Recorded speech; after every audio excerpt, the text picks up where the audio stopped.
The U.S. Department of Commerce ranked 55 industry sectors by their level of IT intensiveness. Education was ranked number 55, the lowest, below coal mining.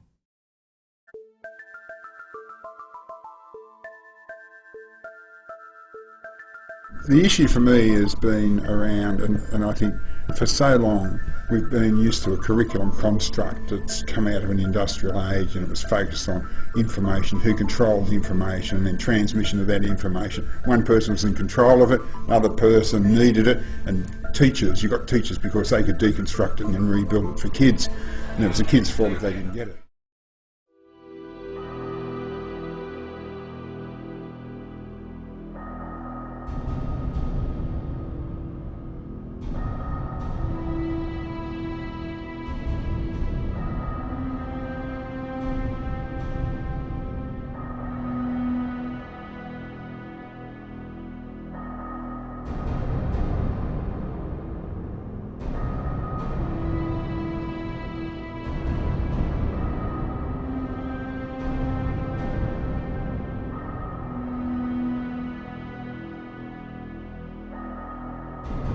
A sheltered workshop right here in Colombia is facing tough economic times because fewer companies are contracting with them for piecework.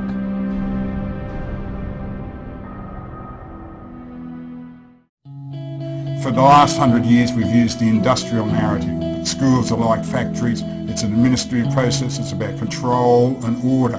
The kids are having a much more stimulating and rich environment outside of schools than they are in school.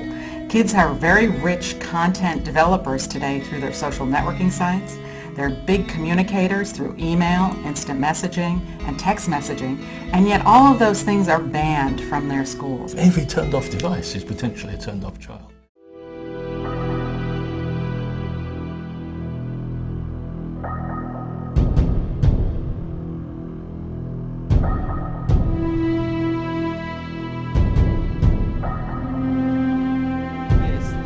Workshop in Colombia employs more than 120 adults with disabilities. That King 9-1, that King 9-1. I like this work a lot. The economy, however, is not cooperating with the workers here.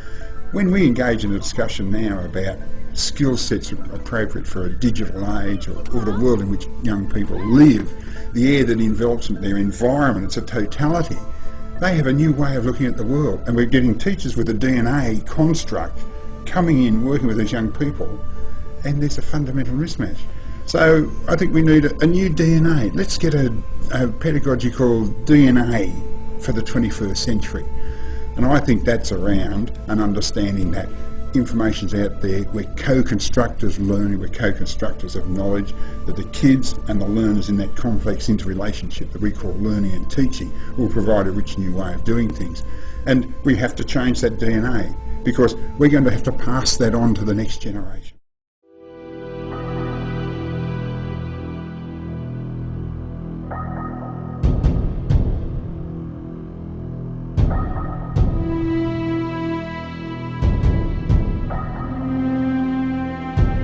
I like this work a lot. The economy, however, is not cooperating with the workers here. We have to accept as educators that technology is not really a choice. It has created a world. It's just not here to help you teach traditional subjects. It has invented, or has emerged a completely new environment. It's about relationship, it's about community, it's about connectivity, it's about access. Now in a different space. They're living in what I call nearly now. And nearly now is that space that they text in, that space that they update their Facebook entries in, the space that they Twitter in, the space that is not quite synchronous. Now, it's a really interesting space because it's not adversarial, it's not pressured. It's a space where people can, it's all the R words, they can reflect and retract and research and repeat, and it's a very gentle world. I'll tell you what, it's a great world for learning.